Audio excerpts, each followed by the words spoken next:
ইসলামের দ্বিতীয় খলিফা আমিরুল মুমিনিন, যিনি অর্ধ পৃথিবীর শাসক ছিলেন, খলিফা ছিলেন, তিনি হচ্ছেন ফারুক আজম রাদিয়াল্লাহু তাআলা আনহু।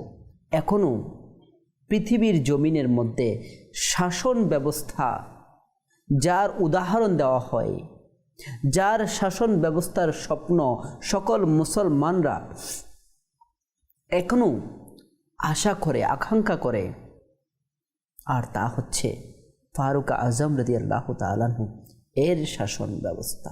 তিনি রাদিয়াল্লাহু তাআলা আনহু প্রায় 13 হিজরিতে খেলাফতের দায়িত্ব গ্রহণ করেন এবং তার খেলাফতের সময়কাল ছিল প্রায় 10 বছর 6 মাস।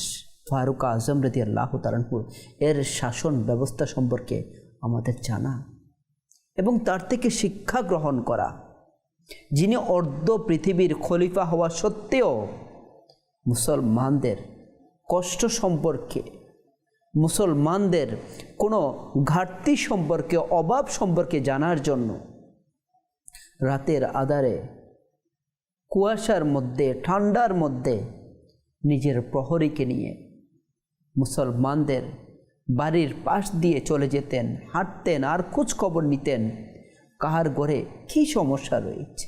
ফারুক আজম রাদিয়াল্লাহু তাআলা আনহু ওই হস্তে, যিনি নিজের কাঁধে করে আটার বস্তা বোঝাই করে প্রজাদের ঘরে পৌঁছে দিয়েছেন। হযরতে ফারুক আজম রাদিয়াল্লাহু তাআলা আনহু এর খেলাফত সময়ের মধ্যে মুসলিম সাম্রাজ্যের পরিধি দিন দিন বৃদ্ধি পেতে থাকে এবং অসংখ্য রাজ্য, অসংখ্য দেশ বিজয় লাভ করে ফারুক আজম রাদিয়াল্লাহু তাআলা আনহু যখন ইসলাম ধর্ম গ্রহণ করেন, কিতাবের মধ্যে এসেছে উনি পুরুষদের মধ্যে 40তম মুসলমান।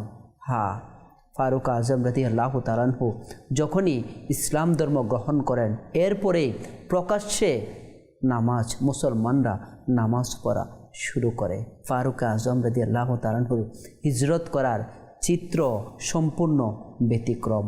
তিনি খানায় কাবার প্রান্তে গিয়ে ওপেন এইভাবে ঘোষণা করে, যদি তোমাদের কারো ইচ্ছা এটা হয় যে নিজের সন্তানকে এতিম বানাবে, নিজের স্ত্রীকে বিধবা করবে, তাহলে যার সে সাহস হবে, আসো আমার সামনে আসো আর আমাকে বাধা দাও, আমি হিজরতের পথে রওনা হলাম।